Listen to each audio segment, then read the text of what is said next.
बच्चों, BEd second year के second paper के कुछ ऑब्जेक्टिव नोट्स मैंने तैयार किए हैं जो मैं आपको सेंड कर रही हूँ। ये ऑब्जेक्टिव नोट्स इस प्रकार हैं। पाठ्यक्रम का अंग्रेजी रूपांतर करिकुलम है। यह लैटिन भाषा का शब्द है जिसका अर्थ है टू रन अ कोर्स अथवा दौड़ का मैदान अथवा शैक्षिक लक्ष्यों की प्राप्ति का साधन। कनिंघम कलाकार शिक्षक के हाथ में यह पाठ्यक्रम एक साधन है जिससे वह पदार्थ शिक्षार्थी को अपने आदर्श उद्देश्य के अनुसार अपने स्टूडियो स्कूल में ढाल सके। फ्रोबेल पाठ्यक्रम को मानव जाति के संपूर्ण ज्ञान तथा अनुभवों का सार समझना चाहिए। Curriculum should be conceived as an epitome of the rounded whole of the knowledge and experience of the human race. Munro पाठ्यक्रम में वे सब क्रियाएं सम्मिलित हैं जिनका हम शिक्षा के उद्देश्यों की प्राप्ति हेतु विद्यालय में उपयोग करते हैं। बच्चों, परिभाषाओं को याद करते समय हमें उसके स्पेशल टर्म्स पर ध्यान देना चाहिए कि किस राइटर ने या किस दार्शनिक ने किन शब्दों का प्रयोग अपनी परिभाषा में किया है, जिसके आधार पर हम उसे डिफ्रेंशिएट कर सकते हैं। पाठ्यवस्तु सिलेबस। पाठ्यवस्तु है आपका विषय वस्तु का विवरण। प्रकरण से आप क्या समझते हैं?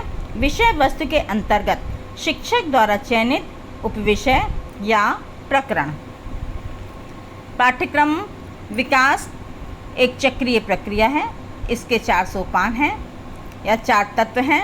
शिक्षण उद्देश्य, नेक्स्ट शिक्षण विधि तथा पाठ्यवस्तु, परीक्षण प्रक्रिया अथवा मूल्यांकन, नेक्स्ट पृष्ठपोषण को हम फीडबैक भी कहते हैं। शिक्षा प्रक्रिया के 3 घटक हैं। पहला शिक्षक, दूसरा शिक्षार्थी, तीसरा पाठ्यक्रम। शिक्षा की यह प्रक्रिया इन तीनों में से किसी भी एक के अभाव में संचालित नहीं की जा सकती है। पाठ्यक्रम को प्रभावित करने वाले घटक। शिक्षा व्यवस्था। हमारी शिक्षा व्यवस्था भी पाठ्यक्रम को प्रभावित करती है। जैसे कि प्राथमिक स्कूल के बच्चों को जो शिक्षा दी जाती है वो अनुभवों पर आधारित होती है और माध्यमिक स्तर पर जो शिक्षा व्यवस्था होती है वह विषय केंद्रित होती है। नेक्स्ट है परीक्षा प्रणाली। इसके पश्चात नेक्स्ट शासन पद्धति। जिस देश की जैसी शासन व्यवस्था होती है वैसे ही उस देश की शिक्षा व्यवस्था होती है और शैक्षिक उद्देश्यों की प्राप्ति हेतु उसी प्रकार के पाठ्यक्रम का निर्माण किया जाता है। अध्ययन समिति, बोर्ड ऑफ स्टडीज़, ये भी हमारे पाठ्यक्रम को प्रभावित करती हैं। राष्ट्रीय शिक्षा आयोग तथा समितियाँ और सामाजिक परिवर्तन।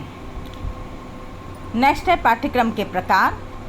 विषय केंद्रित पाठ्यक्रम। विषय केंद्रित पाठ्यक्रम को हम पुस्तक केंद्रित पाठ्यक्रम भी कहते हैं।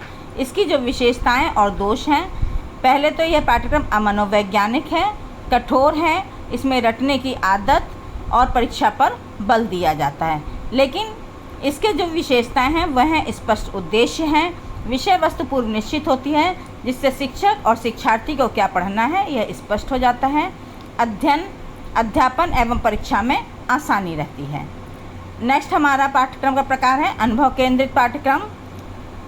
यह मनोवैज्ञानिक है किंतु इसमें शिक्षा का उद्देश्य स्पष्ट नहीं होता है।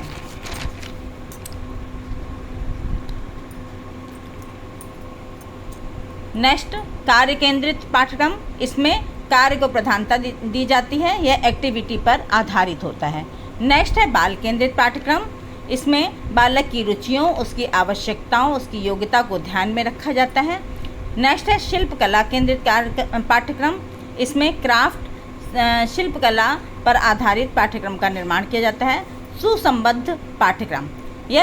इस पाठ्यक्रम में विभिन्न विषयों को अलग अलग नहीं पढ़ाया जाता बल्कि उनको परस्पर संबंधित करके पढ़ाया जाता है। नेक्स्ट प्रकार है मूल पाठ्यक्रम। इसे हम कोर करिकुलम भी कहते हैं। इसे केंद्रीकृत पाठ्यक्रम भी कहते हैं। यह पाठ्यक्रम अमेरिका की देन है। कुछ विषय अनिवार्य होते हैं, अधिकांश विषय ऐच्छिक होते हैं। अनिवार्य पाठ विषयों का अध्ययन सभी बालकों के लिए आवश्यक होता है। ऐच्छिक विषयों का चयन व्यक्तिगत रुचि के आधार पर बालक कर सकते हैं। बाल केंद्रित पाठ्यक्रम, यह पाठ्यक्रम बाल केंद्रित होता है। कई विषयों का अध्ययन इसमें एक साथ किया जा सकता है और विषय के अध्यापन का समय भी इसमें निश्चित होता है। पाठ्यक्रम विकास के अंतर्गत अग्रदर्शिता का अधिनियम क्या है?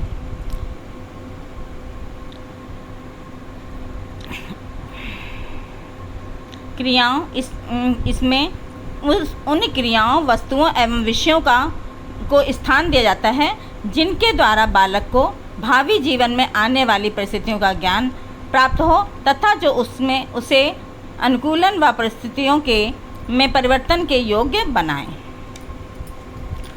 अवकाश के लिए प्रशिक्षण का अधिनियम क्या है? जिसके द्वारा बालक अवकाश काल का सदुपयोग करना सीख सके। पाठ्यक्रम व्यापक एवं बृहत होता है। इसका संबंध छात्रों के ज्ञानात्मक, भावात्मक, क्रियात्मक तथा सामाजिक सभी पहलुओं से होता है।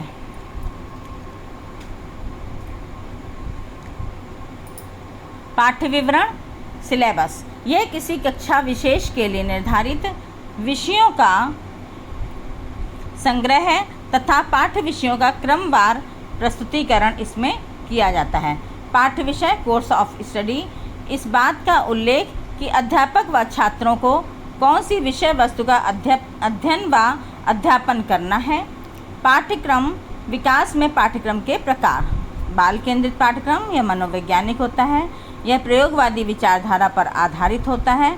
डाल्टन योजना या प्रणाली, कुमारी हेलेन पार्कहर्स्ट इसकी जन्मदाता हैं और उन्होंने 1912 में इस प्रणाली को प्रतिपादित किया था। इस प्रणाली में जो है 8 से 12 वर्ष के बालकों के लिए इस प्रणाली का प्रयोग किया जाता है, शिक्षा दी जाती है। विनेटिका प्रणाली, कार्लेटन कार्सवर्न सूझ द्वारा अधिगम एवं स्वगति से अधिगम की इस प्रणाली में बालकों को स्वतंत्रता होती है। प्रोजेक्ट प्रणाली, इसके जन्मदाता डीवी हैं।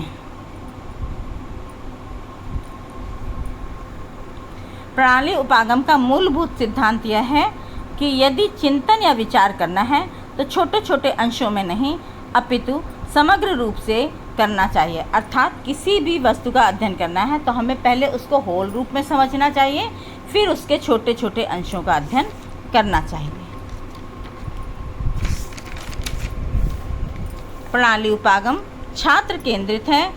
प्रणाली उपागम अदा इनपुट, प्रक्रिया प्रोसेस एवं प्रदा आउटपुट पर आधारित है।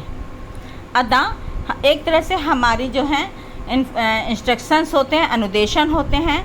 जब ये अनुदेशन हम किसी को देते हैं तो उसके अंदर या किसी सॉफ्टवेयर में, कंप्यूटर में जैसे हम इंस्ट्रक्शंस देते हैं तो उसमें जो है एक प्रोसेस होता है, फिर उसका रिज़ल्ट निकल करके आउटपुट के रूप में हमें प्राप्त होता है।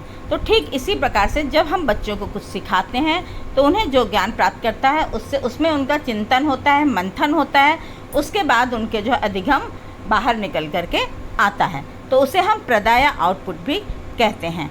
यह शिक्षा को एक सक्रिय उत्पादन प्रणाली का स्तर प्रदान करता है।